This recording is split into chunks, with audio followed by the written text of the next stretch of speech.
Welcome to Jack and Geek. I'm Crip. And I'm the Crypt Keeper. And we're back. Oh my god. Book club, baby. It's been long enough. a long time. We hit pause and forgot to unpause. I never forget. I was holding the button. Dang.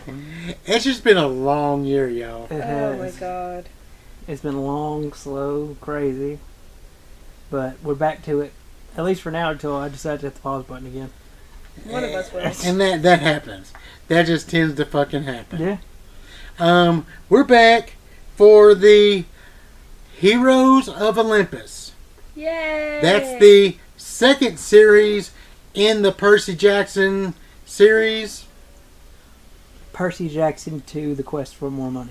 Percy Jackson 2, Electric Boogaloo. But we start this one with the Lost Hero. Percy Jackson and the Roman Vacation. Ooh. We'll get to that. And National Lampoons. National Lampoons. The first book is called The Lost Hero. And guess what?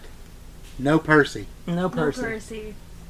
Brought up a lot, but no Percy. But we've got a guy named Jason who doesn't know who the fuck he is. What's going on?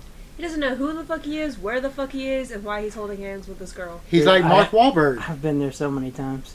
He's like Mark Wahlberg. What's going on?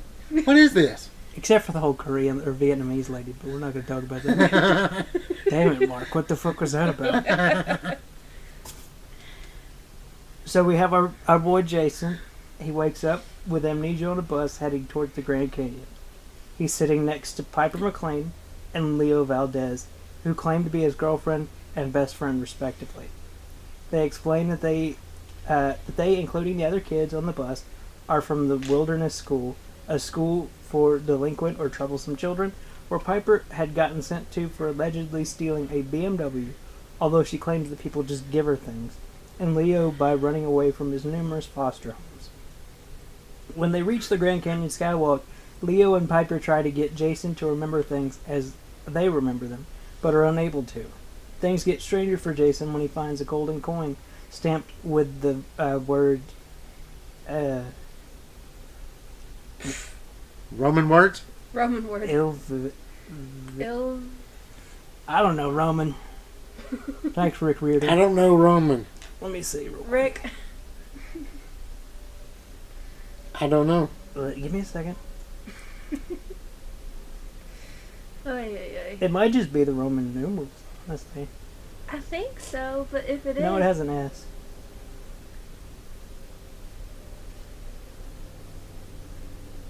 I don't know what the fuck that is.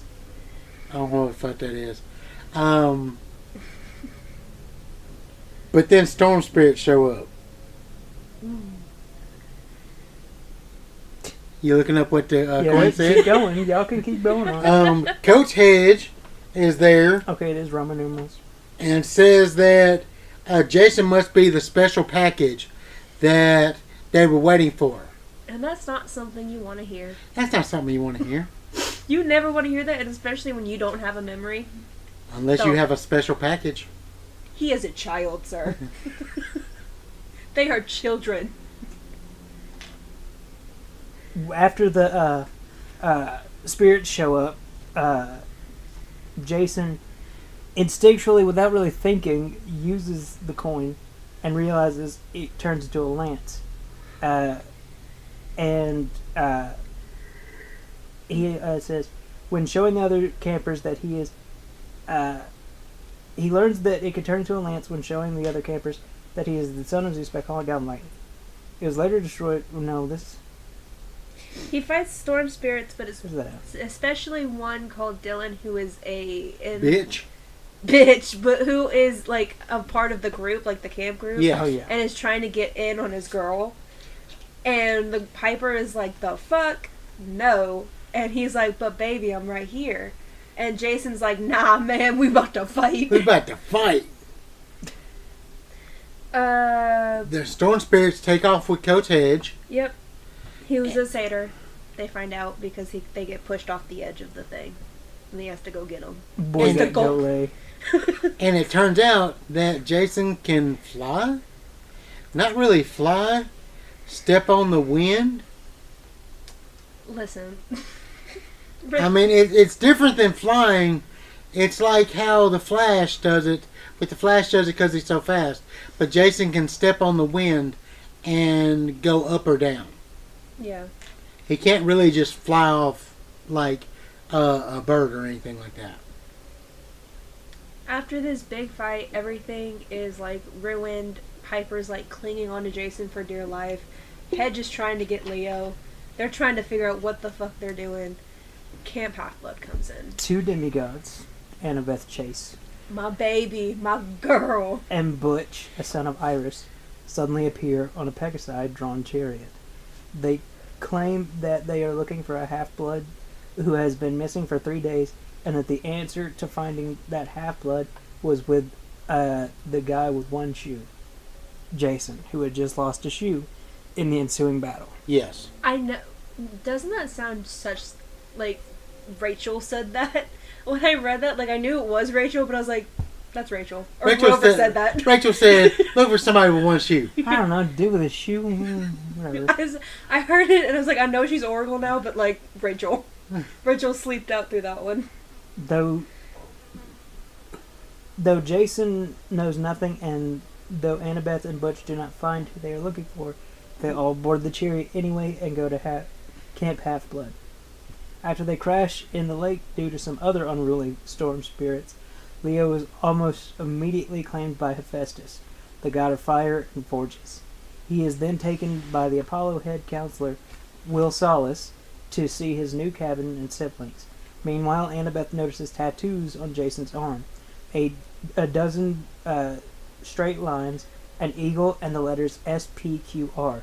Unsure of what to do with him, Annabeth allows Drew, the tyrannical Aphrodite head counselor, to take Jason to Chiron in the big house. Annabeth then gives Piper a tour of the camp.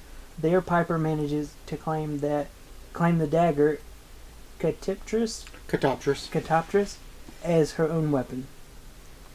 Piper is suddenly drawn to Hera's cabin, leaving Annabeth no choice but to follow her. There they see a figure wrapped in a shawl. The figure is revealed to be Rachel Elizabeth Dare, the Oracle. Rachel and Annabeth talk about Percy for a while before Annabeth remembers to introduce Piper to Rachel. A goddess then suddenly appears to Piper by possessing Rachel. The goddess warns Piper of the fiery giant that Piper constantly sees in her nightmares and commands Piper to free her. Piper then loses consciousness. On his way to Cabin 9, Leo manages to catch a glimpse of his former babysitter, Tia Kaida, but she immediately vanishes. He brushes this aside and allows Will to teach him how to find his own place at camp. Will goes on to explain that the cabin appears to be under a curse since Charles Beckendorf's death. R.I.P. a legend. None of their machines are working, and they are burdened with a problem that is disturbing the entire camp. Will then leads Leo into the forges and leaves him in the hands of the Hephaestus kids. There, Leo then learns of the problem they need to fix. A bronze dragon that Beckendorf managed to tame has gone haywire and is hiding in the forest, destroying everything in its path. Gotta be careful about damn bronze dragon. Always. Gotta be careful with any dragon. And now bronze? Not really. Not every dragon. Some dragons are bitches. Yeah. I know, Monster Hunter, man, I can beat the shit out of some dragons. I could punt a Komodo dragon. You could punt a Komodo dragon. Yeah, I know they can inhale an entire deer without ripping it apart, but I could punt it. With wet legs. That's it. I just brought up that it could fucking eat an entire deer without ripping it apart. That's exactly what you were thinking. Wet legs gonna punt a damn Komodo dragon. I'd like to see you punt something. Anything. If you start punting shit, I'm giving you a job application. You good to work. He also learns that the ability to manipulate fire and the ability that he possesses that he has made a well-kept secret is a rare trait among Hephaestus' children, and is a dangerous power due to it normally bringing destruction to the area around them. Leo is shocked at this, as he recalls when he accidentally uses his fire powers during his childhood and killed his mother. Meanwhile, Jason is brought to Chiron, who is puzzled at Jason being at the camp. The two talk, and when Chiron switches to Latin, Jason immediately answers in the same language. Then time seems to freeze in the room, and Jason has a vision of a goddess asking him for assistance. When the vision ends, he relays the vision to Chiron. This gives Chiron some clues as to who Jason is, but he does not voice aloud these thoughts. At that moment, Rachel and Annabeth enter the room, stating that Piper is in a weak state. As Chiron heals Piper, they all share notes about what recently happened, Jason's visions and the possessing of Rachel. They also talk about the fact that Zeus has recalled all the gods to Olympus and closed off all communications to the mortal world. They then conclude that the goddess who is behind both appearances to Jason and Piper is Hera. Of course it's fucking Hera. The dumb bitch can't figure out how to keep in her own lane. Later, Annabeth takes Jason to Hypnos' cabin, and she explains that his memories might be brought back there. He, however, does not regain his memories, but instead learns from Clovis, the head counselor of Hypnos, that his memories were actually stolen by Hera. It is also there that Annabeth and Jason learn the truth about the gods. No matter what name they are called, by Greek or Roman, they are all just the same gods with slightly different personalities. Son of a bitch. That means they're having way more kids than they realize. Percy, he really set himself out for a mission with that last book when he's like, y'all gotta claim all your children. Man, we're gonna have to go on a backlog longer than the damn FBI. They're like, do I have to claim as Aries or Pluto? What do I gotta do? You mean, is it? No, that's No, it's not Hades Pluto. and Pluto. Pluto No, is Hades. Hades, yeah. How about Zeus and Jupiter? Zeus. I forgot that one. I was closer to the Hades. It's closer to Aries and Hades and... I don't know all of them personally, but I know all the planets are just the Roman names of Greek gods. Aries is Mars. Except for Earth, because we just decided let's name our shit after what it's made of. Yeah. But no, Aries is Mars. Yeah. I was gonna say Earth, because he just said Earth and... Earth is the only one where they decided not boring We're just going to call it dirt. We could have called our shit something awesome as fuck. But no, we're going to name it what it is made of. Name our moon the type of thing that it is. Instead of giving it a name. Damn. Could have named it something awesome. Awesome as hell. While unconscious, Piper dreams of the last day she spent with her father. The dream changes to a view from the top of a mountain. There Piper sees the fiery giant who tells her to do as she says and go on the quest. Though she does not know what he is talking about, she then sees her father bound on a stake before she comes to. She sees Rachel by her side and they talk for a while, for Rachel lets her know that it is time for the campfire.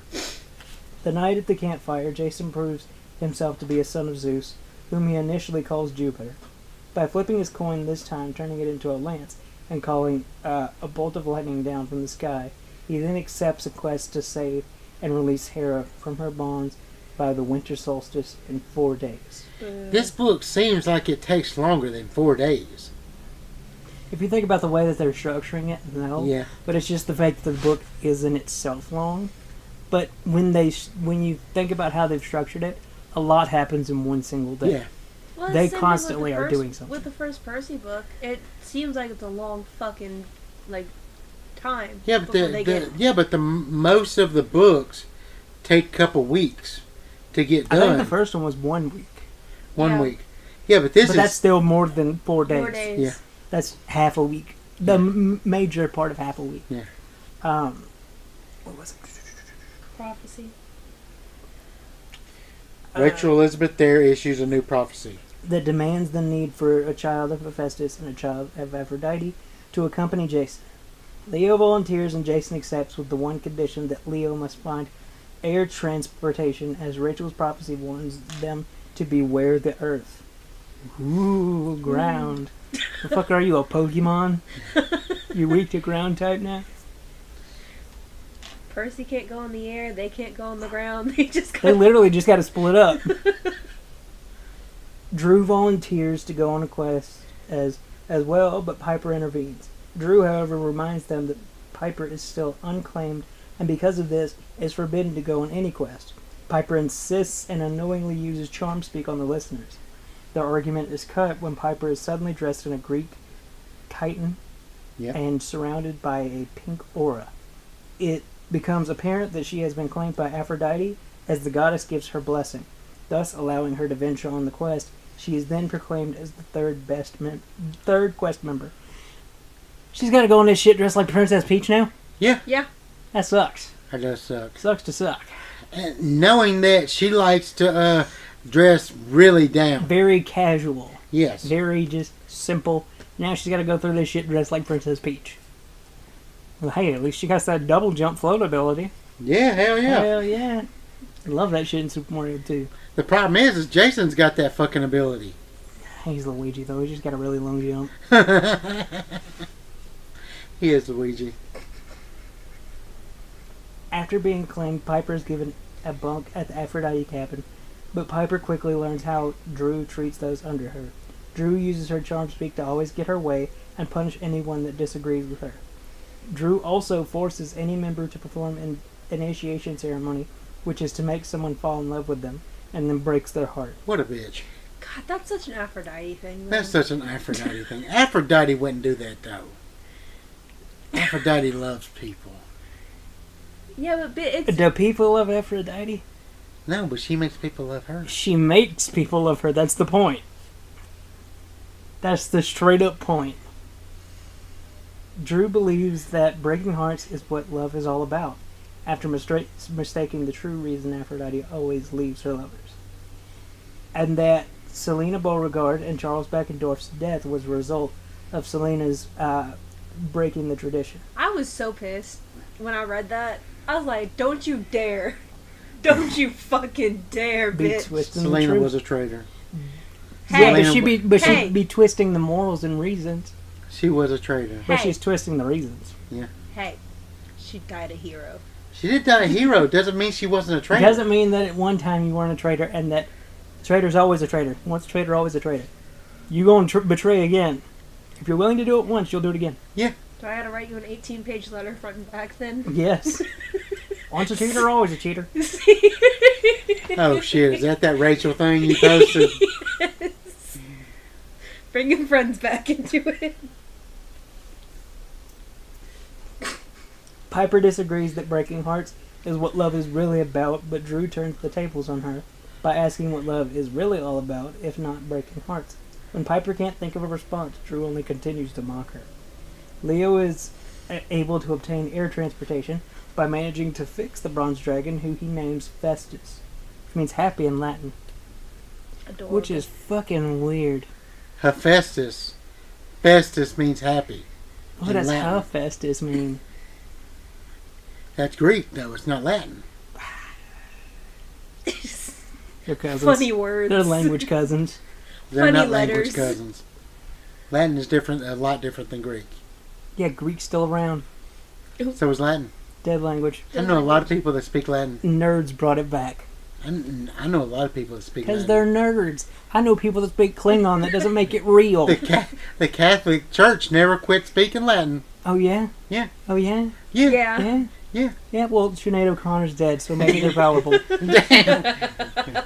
I'm gonna rip a picture of the Pope. And now you did. And now you Good did. job. I gotta go get some prayer beads.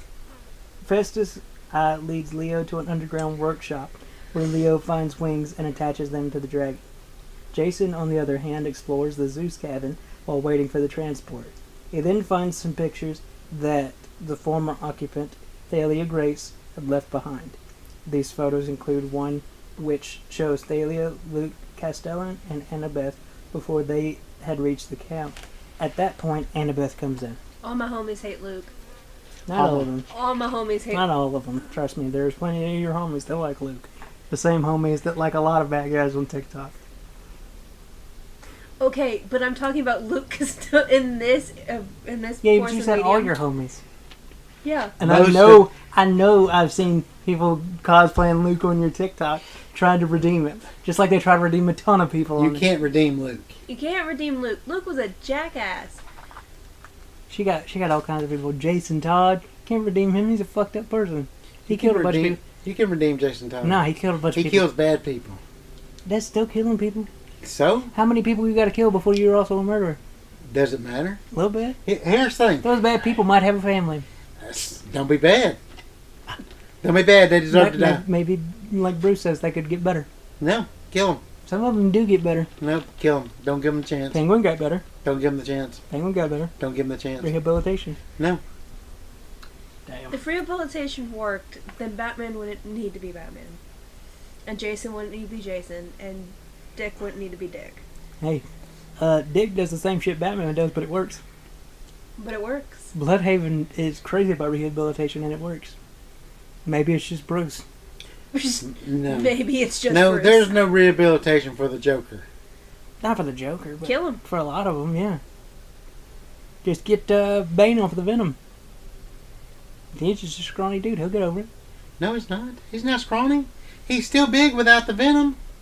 After using it for years, it gets him to be scrawny and gross. He was already big before he ever took the Venom. Yeah, It just made him it bigger. ruins his body. It's like steroids. After you stop taking it, it makes you worse than you were before you But took he's it. a still smart villain. Smart in a chair, dying.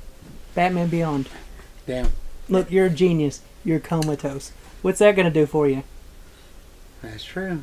Terry McGinnis went and found Bane, and he was literally a tiny body dying. Damn. God, I love Batman Beyond. Batman Beyond was great. He Anyways, was. Annabeth tells him to follow the wind spirits. that attacked them as their master might know where Hera is. She also tells him that it might be better to go directly to Aelus, the master of the winds. And in order to find him, they must interrogate one of the 4 seasonal winds under his control.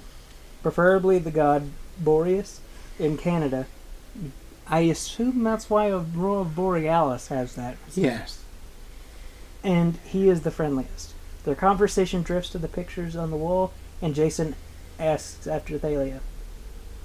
Annabeth gives him a brief history of Thalia's life, including her family name.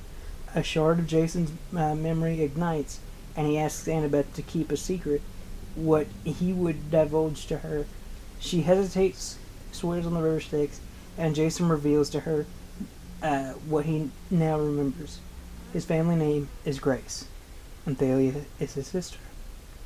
Annabeth does not have time to voice her thoughts about this revelation, as Leo appears outside with Festus. The 3 quest members then set off. Because you know damn well Annabeth had a whole lot of thoughts. She was writing an essay in her head. Well, she was confused because, she's just now coming to the realization that Zeus and Jupiter are the same person. Yeah. And he did do a lightning thing, so it was his dad's Jupiter is whatever. But, they have the same last name. They have the same last Yeah. name. That's even more confirmation that what Rachel had said is real. Most gods don't have more than one child with the same person. Yes. The trio makes it to the top of Boreas's penthouse in Quebec, where they are met by his sons, Callias and Zaethus. A fight almost breaks out, but Piper uses her charm speak to convince the 2 Boreads to allow them to enter the residence. Once inside the icy penthouse, they meet Boreas.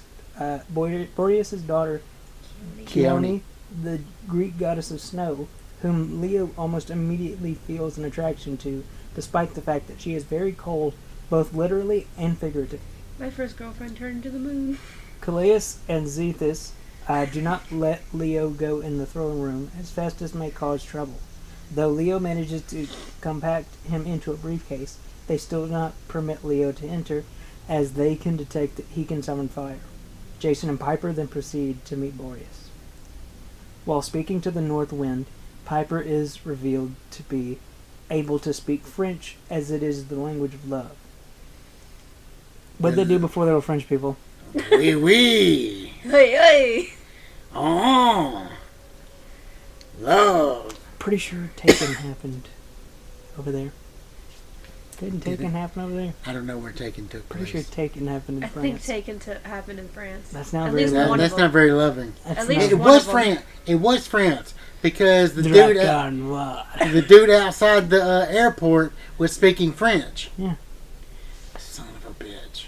Ashton Kutcher. You know what sounds good in French? Eston Good I love how our references to a movie is just Family Guy. You know what's really good? Toucan.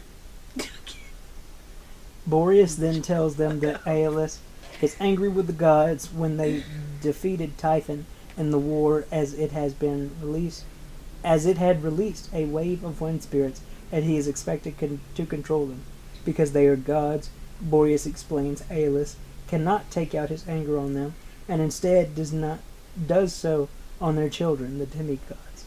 This is why Boreas and the winds under Aeolus's control have orders to kill any demigods who ask for help. Jason, however, is a son of Zeus, and Boreas and his company have been told to wait for one of Zeus's children and hear that child explain before they pass judgment. Jason is too nervous to explain his side, but is saved when Piper does so instead. Boreas then tells them that he knows the storm spirits who attacked them on the Grand Canyon and where the mistress resides, the windy city of Chicago. Of course. Could have told you that one. Suddenly, Jason's mysterious tattoo makes Boreas turn into his Roman form, Achelan. It then becomes apparent that Achelan has realized what Hera is doing, but does not share his thoughts and instead lets them go, much to Keone's displeasure. Keone wanted to turn them into fucking ice statues. Yeah. Yeah. Literally that bitch from Narnia. Oh my god. She gonna give you some fucking Turkish delights? Anybody who's Those been are actually personally gross. Those are gross. raise your hand if you've been personally upset by Turkish delights after having them after watching that fucking movie. I was like, that shit's gotta be delicious. Nope.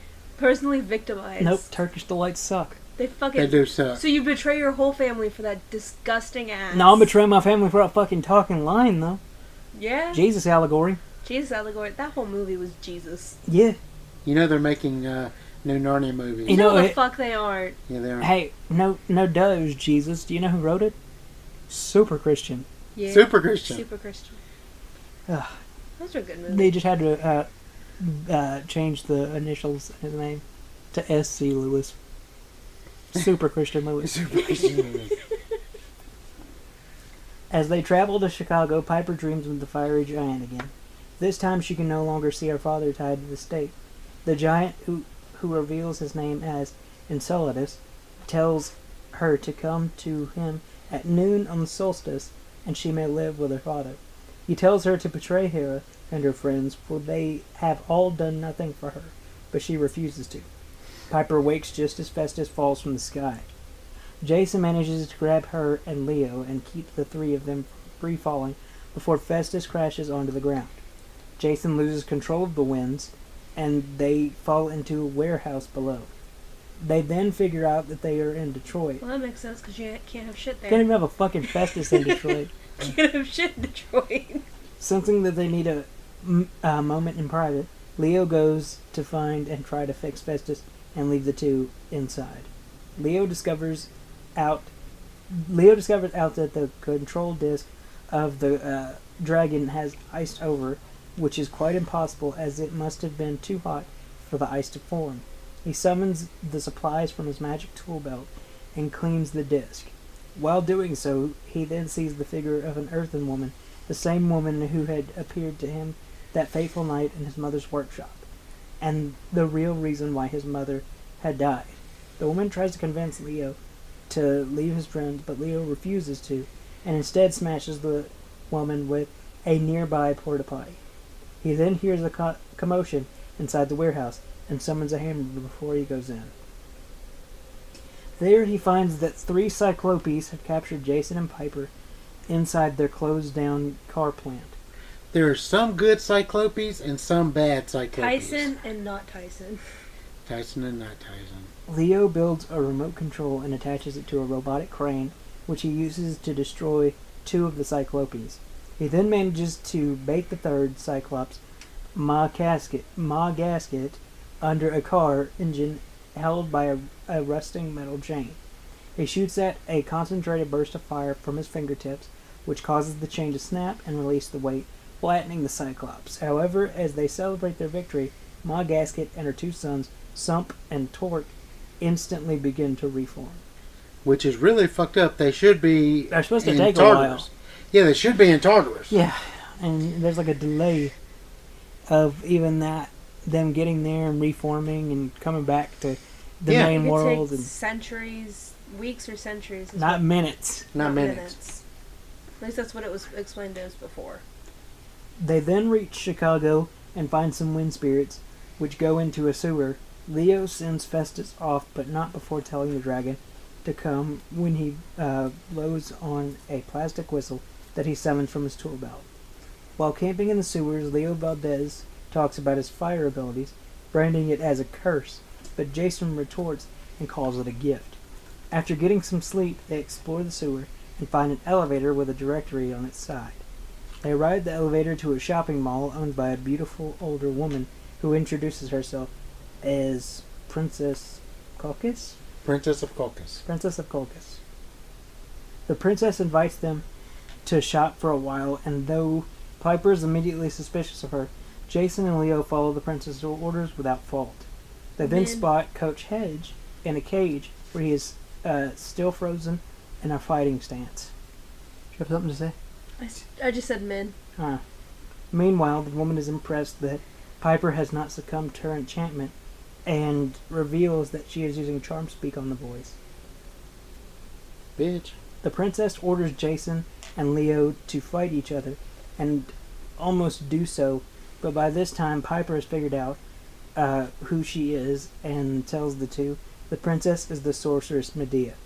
Jason and Leo are still ready to fight though, and to weaken Piper's resolve, Medea publicly reveals that Piper's father is captured by the giant Enceladus. Piper, however, manages to snap the two out of their trance, and the three turn on her. In retaliation, Medea sets free two sun dragons, gifts from her grandfather Helios, which are easily defeated by Festus. They then escape with Coach Hedge and a cage full of Venti in tow.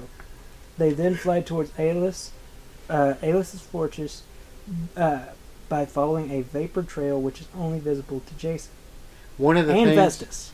One of the things that was in that shop was something that would heal anything, and Medea had told Piper that if she gave it to Jason, he would recover his memories. And she said, "I'll give it to you if you take me with you." And she was like, "Nah, bitch." I'll take you with me to To hell. hell. I ain't that dumb.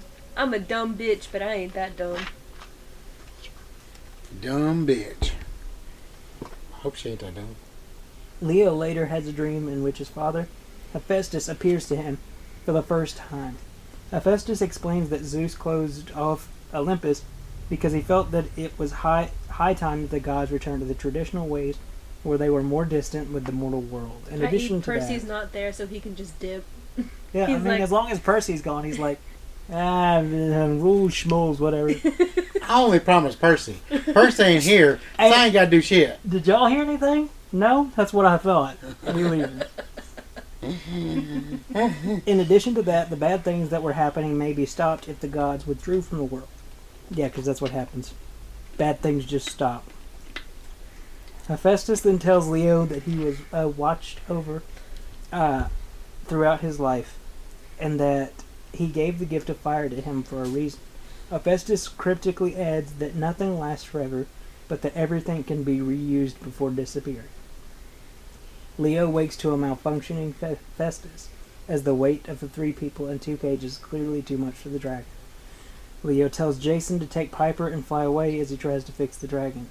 He manages to direct Festus to a yard near a mansion for landing, when Festus is shot out of the sky by lasers. When Leo comes to, he is being attended to by Jason and Piper. He then sees that Festus's body is destroyed with only his neck and head intact. Yeah, it fucked him up. Leo prays to his father to take the intact parts to Bunker 9, and Hephaestus obliges. They figure out that the lasers must be part of the defense mechanism of the house. With nowhere else to go, they enter the house. They discover that it is being resided by resided in by the King Midas. He is revealed to be against their side as he asks them if they would rather join his collection of gold statues or be killed by his son Laertes. Before they can answer, Midas turns both Leo and Piper to gold. Jason chooses to fight Laertes and defeat him by using a Roman style of fighting. He then manages to trick Midas into turning Laertes into gold. Jason summons a bolt of lightning to let rain into the roof, allowing the running water to return to normal all of the gold statues, with the help of Hedge, who is now conscious. Jason takes his friends, and the four of them escape. All the statues that were in his house were people he had turned to gold. And water reverts it. And he likes unfreezing and freezing his daughter, depending on how annoying she is. Yes, if she's annoying, he just turns her back to gold. And at the moment, she's gold. Yes, well now not. Now not. And he's going to have to deal with that. While resting in a mountain cave after returning Leo and Piper back to normal, Piper reveals the secret she had been carrying the whole time. The giant Enceladus had ordered her to sabotage the quest and in return for the safety of her father. She expects the group to turn their back on her, but is relieved when they comfort her instead and tell her that they would rescue both her father and Hera. Jason is just that type of guy. Jason wants pussy. He does. I get it. The group is suddenly attacked by Lycaon and his group of lycanthropes. The group tries to attack the werewolves with their weapons when they discover that only Silver can win the werewolves. Have they never seen a fucking movie in their life? Right, Harry exactly. Potter? Question mark? Literally any movie with a werewolf ever. Silver Bullet. Literally anybody. Monster Squad? What's that one with the vampires and the werewolves? The action film series. Underworld? There's so many fucking movies with werewolves. It's just that is common, their fault. Human lore, knowledge. You just know what can kill a vampire, or what can kill a werewolf, and what can kill a vampire. They gonna be running from a vampire in a dark room while it's daytime outside. Yeah. Literally. On cue, silver arrows shoot the werewolves and the monsters retreat. The hunters that appear with Thalia, Grace, and Hell Melinda. yeah. Thalia then orders the other hunters to follow Lycaon's trail, as Piper has contracted hypothermia. Thalia asks the remaining hunters to take care of Piper and the satyr, leaving her with Jason and Leo, the latter being immediately attracted to her. Obviously. Leo just likes the bitches. Talking about liking the bitches. Jason's Leo? gonna feel real weird later. Luke. Ding, ding, ding, ding, ding, ding, ding. Did Luke feel real weird about it later? Leo senses that the two siblings need to be alone and turns to leave, but Jason asks him to stay. Thalia grudgingly accepts his company. Thalia explains to Jason that their mother was visited by Zeus twice. After Zeus left their mother for the first time, she got worse and began to act irrationally, seeing getting Zeus's attention as the ultimate prize. When Zeus came back a second time, she was happy and got better. Thalia noticed that he was stricter and spoke in Latin sometimes. He left their mother for good the second time, as she had pestered him to give her mortality. Then one day their mother had driven them to a place that they had always known, the Wolf House. She left the car with Jason and came back without it. Losing Jason was the last straw for Thalia, and she ran away. Thalia adds that their mother died driving while drinking.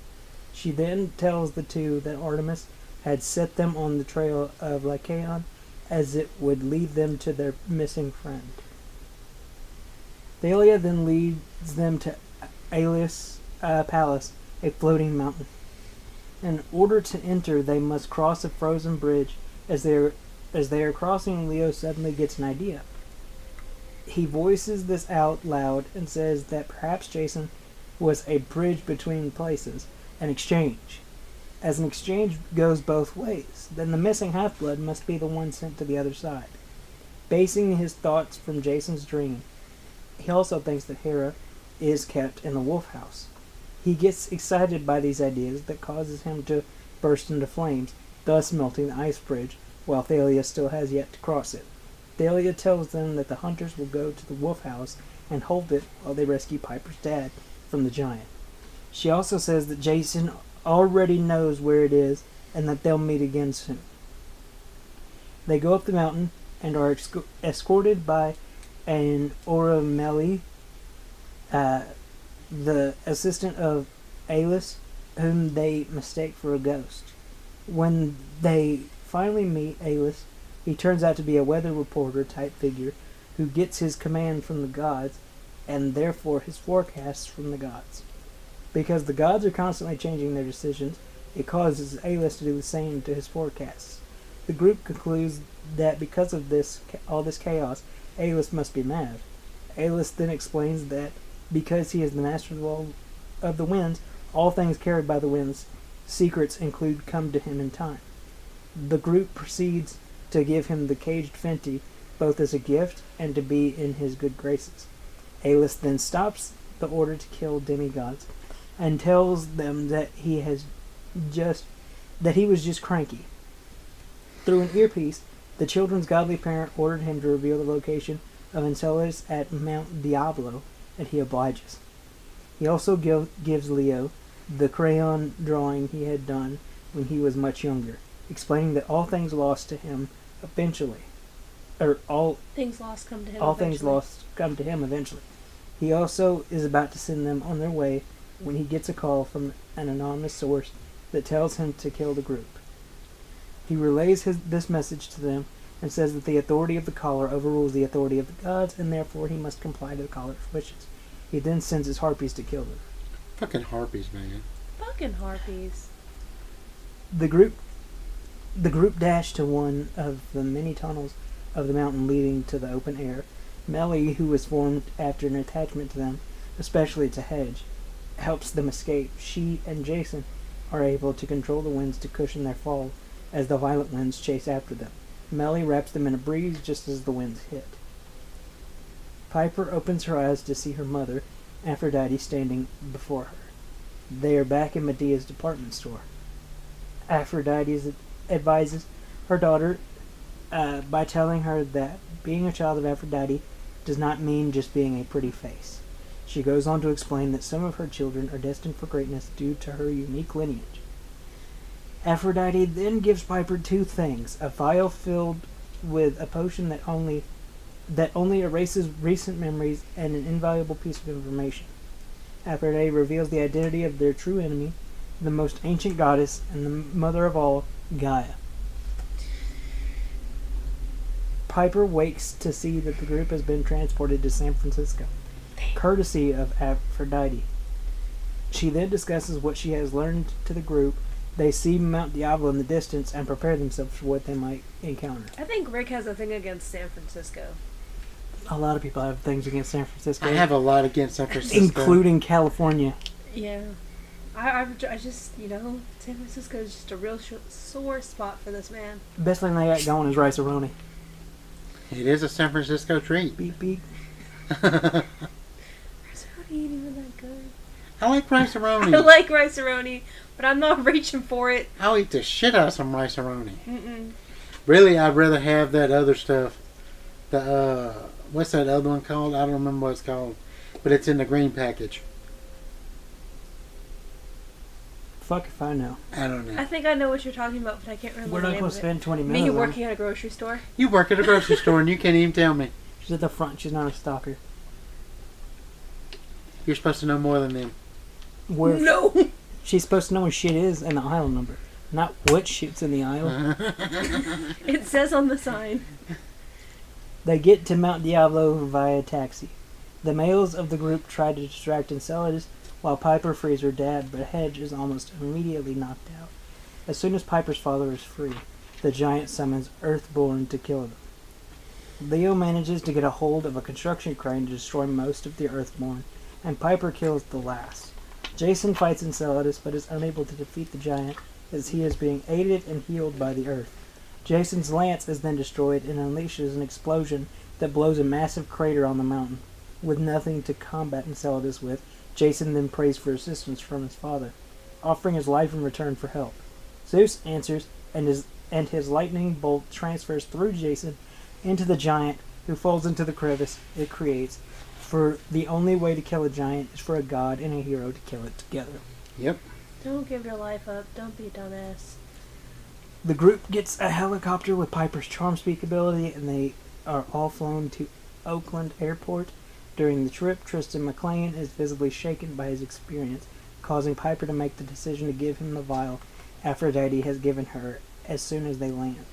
She does so, and Hedge volunteers to take Piper's father to safety. Leo then flies the same helicopter they used, and they travel to the Wolf House. Yeah, he knows how to fly. The group crash lands and joins the Hunters of Artemis as Thalia rushes to meet them. They find Hera in a cage made from earthen tendrils as the giant Polyphemus. Is that what it says? Is that not him? Porphyrin? Porphyrin. Porphyrin uses Polyphemus is the one from Odysseus. Porphyrin uses her power to reform himself. Leo then leads Hera as his former babysitter in the guise of Tia Kaida. Thalia leaves to help her hunters, and Leo tries to find a way to destroy Hera's cage. Chione, the goddess of snow, appears and reveals herself to be the reason for two things: Alis ordered to kill the demigods, and Hera coming to the Wolf House. She then explains that, like snow, her voice is soft, gentle, and very cold. This allows her to easily manipulate the thoughts of gods. And she's the reason why Festus kept falling out of the sky, because she fucking was freezing his shit. Yep.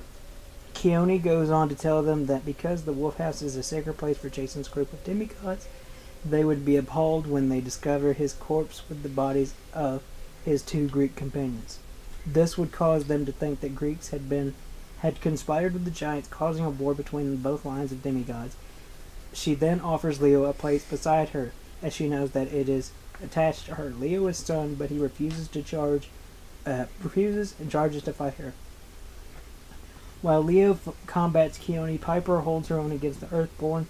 Jason manages to get a hold of a storm spirit and rides it as he incapacitates enemy wolves. As the Earthborn and the wolves are defeated, Chione flees from the battleground. Pussy. Leo and Piper then try to destroy Hera's cage by sawing through it and using charm speak to lull it to sleep, respectively. Porphyrin, however, is able to rise, and Jason has no choice but to fight him. The fight is almost hopeless for Jason, though, and he is about to be killed when the two manage to free Hera. Isn't he like 50 feet tall? Yeah. She then assumes her divine form, which obliterates all other monsters in the area. Porphyrin does not manage to escape. Jason accidentally looks at the goddess in that state and is knocked unconscious, and apparently dies. Piper, however, is able to save him by using charm speak on him while coaxing him to wake. Hera congratulates them, though she has a little spat with Thalia, brings the trio back to Camp Half-Blood, Change of Power, and Bunker 9. After the quest, Piper challenges Drew Tanaka to a duel of the position of Aphrodite, head counselor, as Drew had turned the Aphrodite Cabin into a group not above twisting the meaning of love and beauty. Drew backs down from dueling, allowing Piper to become the head counselor of the Aphrodite Cabin. Later, Piper and Jason share a moment before coming with Leo as he reveals the entrance to Bunker 9 and his fire ability to Chiron and the Hephaestus Cabin. There they find many blueprints and diagrams of inventions. In addition, they find a map of the camp crisscrossed with weaponry. They wonder why the pace and everything in it was built. Leo guesses that the bunker used to be a command center when the camp was attacked in the war. They speculate that this means the Titan War that had happened months ago, but realize that the map looks much older. Chiron then tells them that the map was from the last civil war, which had another side to it, as being the battle between two different demigod groups. The war caused so much grief and bloodshed that the gods put all their will and power to separate them as much as they could.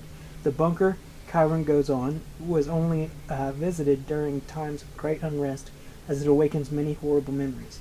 Leo then shows the blueprints of an aerial warship on a board and then the drawing he did as a child.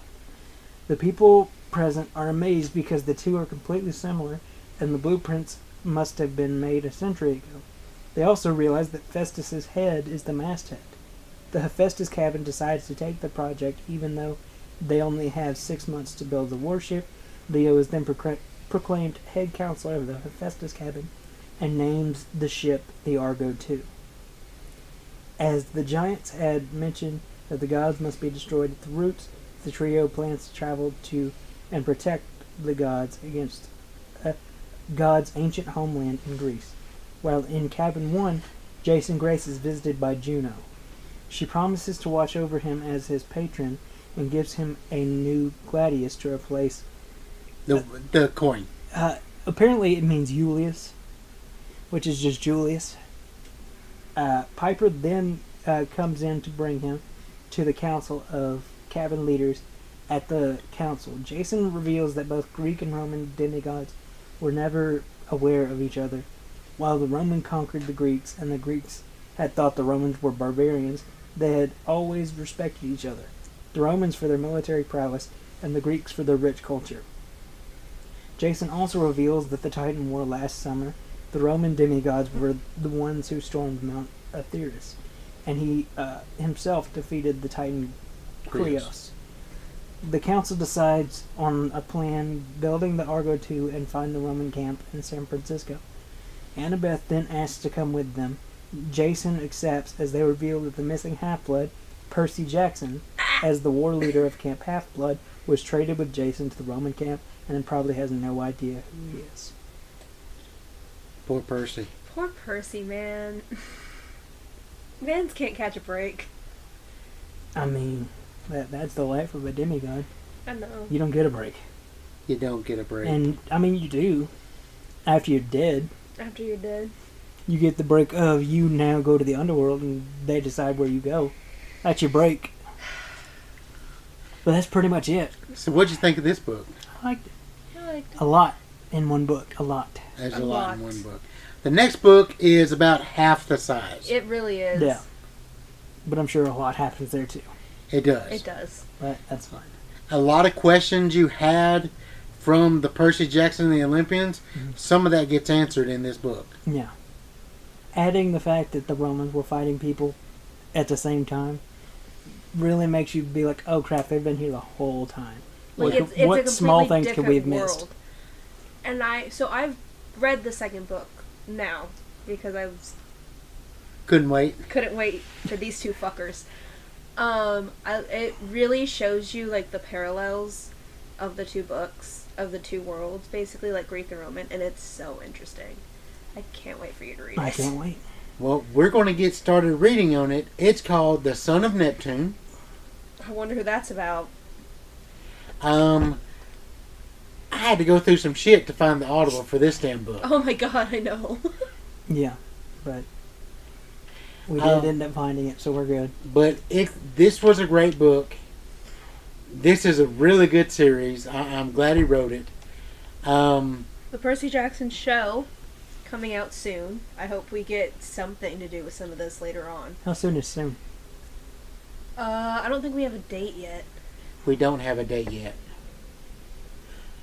But maybe by the time we get to our next podcast, we'll have a date, maybe. That's saying that we're going to wait another year to do another one, guys. No, we're going to get this one done. We're going to get this book read and get it done. Are you? I am. I'm not waiting a whole year. Okay, well, anything on a spiel? No, I just enjoyed myself. And I'm ready to do it again. Yep. I'm ready to get further into this. And Do you like Jason? yeah. Do you like everything that we just... I mean, I like him as much as I'm going to like anybody. yeah. No, I have my critiques of every single character. Yeah. I know. But I like them. They're cool. The only one flawless to him is Tyson. Yeah, So- he has no flaws. Zero. Zero flaws. None. No flaws. Not a flaw. He's an idiot. So are you. I don't say anything, I don't say anything to you. I'm nice to you. Hey, you're just mad that he's a flawless idiot and you're a flaw idiot. Oh my god. Okay, we have social media. I know. Instagram, Jack_and_Geek_pod. Facebook, Jack and Geek Pod. We have a Patreon. Which I have to get working again. Yeah. We have a YouTube channel, Tribunal Entertainment. We just posted A handful of videos. I don't want to say what because who knows when this is going to be listened to. But there are plenty of videos at this point. There are plenty of videos. If you go to our Instagram, we have polls. I try to do a lot of polls on both our Instagram and our Facebook. So interact with those, and we are always looking for interactions. Polls. Polls. Polls. What are y'all reading now? Are y'all readers? If you're reading anything you want us to read or you want us to talk about it, let us know. Our DMs are open for the most part. All smut gets deleted. No. Instantly. No. If you suggest a book and I see any semblance of romance, deleted. Rude. Delete. Hey. Delete it. Rude. That's most of all I read. They're being mean to me, as per usual. Absolutely. Yeah, I think that's all we got. Yeah. Okay. Well, that's it for this podcast. We can't wait to see you on the next one. All right, guys. See you later. Bye.